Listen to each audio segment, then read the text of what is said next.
Isma Nahda Zahra dengan NIM 21000242214 dari kelas D Hukum Hak Kekayaan Intelektual dari Fakultas Hukum AD. Dan untuk memenuhi dari tugas mata kuliah Hukum Hak Kekayaan Intelektual, maka saya di sini akan memaparkan mengenai alur pendaftaran hak cipta. Sebelum kita mengetahui bagaimana alur dari pendaftaran hak cipta, maka kita harus mengetahui apa itu hak cipta terlebih dahulu.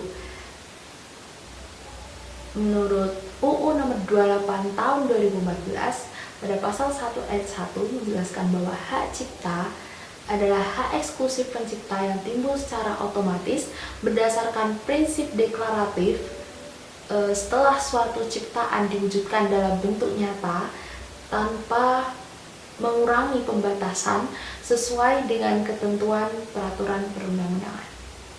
Lalu, apa saja lingkup perlindungan dari hak cipta itu sendiri? Lingkup perlindungan hak cipta meliputi 3 hak, yaitu ilmu pengetahuan, seni, dan juga sastra. Dalam bidang ilmu pengetahuan yang dilindungi oleh hak cipta mencakup buku, program komputer, perwajahan layout karya tulis ilmiah yang diterbitkan, pidato, kuliah, ceramah, dan lain sebagainya.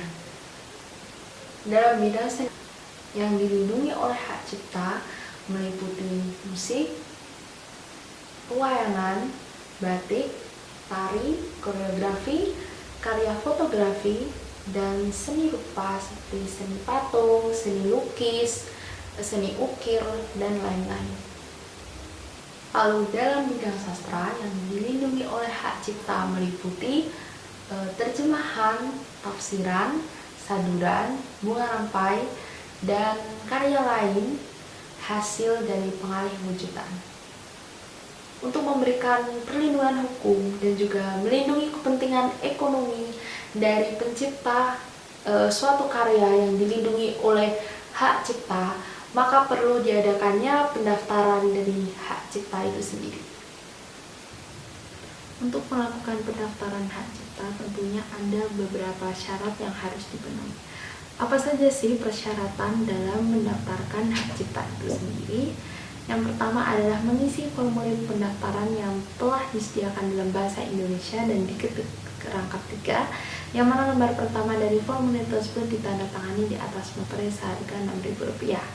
Dan yang kedua adalah surat permohonan pendaftaran ciptaan yang mencantumkan nama kewarganegaraan dan alamat pencipta, nama kewarganegaraan dan alamat pemegang hak cipta, nama kewarganegaraan dan alamat kuasa, jenis dan judul ciptaan, tanggal dan tempat ciptaan diumumkan untuk pertama kalinya, dan uraian ciptaan tersebut.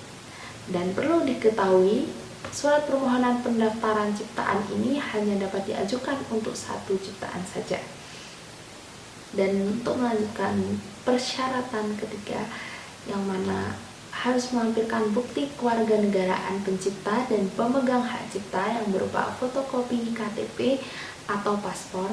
Dan yang keempat adalah apabila permohonan badan hukum, maka pada surat permohonannya harus dilampirkan turunan resmi dari akta pendirian badan hukum tersebut.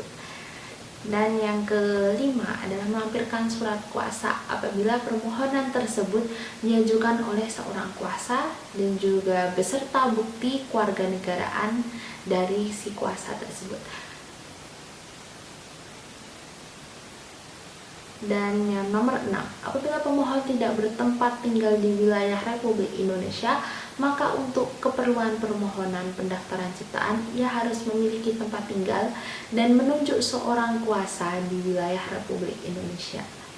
Dan yang ketujuh adalah apabila permohonan pendaftaran ciptaan diajukan atas nama lebih dari seorang dan atau suatu badan hukum, maka nama-nama pemohon harus ditulis semuanya dengan menetapkan satu alamat pemohon. Dan yang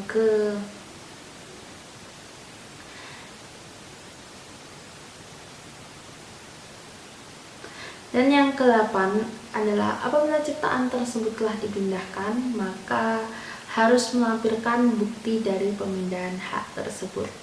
Dan yang terakhir adalah melampirkan contoh ciptaan yang dimohonkan pendaftarannya atau penggantinya. Lalu pertanyaan selanjutnya, di mana kita dapat melakukan pendaftaran hak cipta?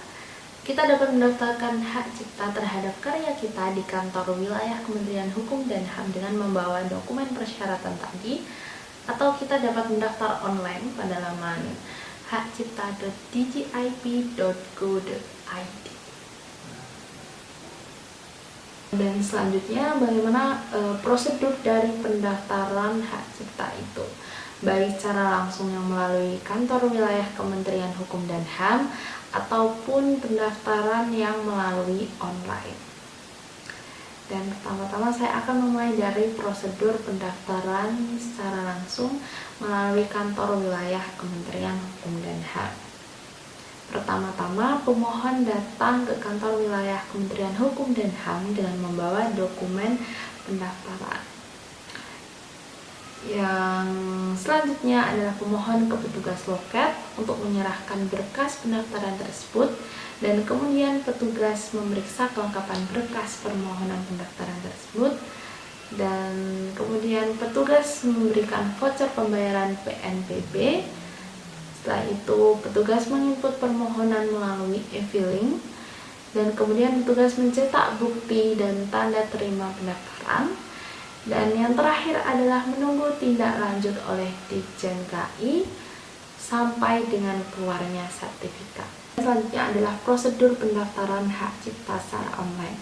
Yang pertama adalah masuk ke situs ehakcipta.dgip.go.id, dan kedua, lakukan registrasi untuk mendapatkan username dan juga password, dan ketiga, login menggunakan username yang telah diberikan tadi, dan setelah itu mengunggah dokumen persyaratan, dan kemudian melakukan pembayaran setelah mendapatkan kode pembayaran pendaftaran hak cipta, dan setelah itu menunggu proses pengecekan dokumen persyaratan formal. Jika masuk kategori jenis ciptaan yang dikecualikan, dilakukan verifikasi, mengunggah dokumen persyaratan, dan setelah itu approval sertifikat dapat diunduh dan dicetak sendiri oleh pemohon.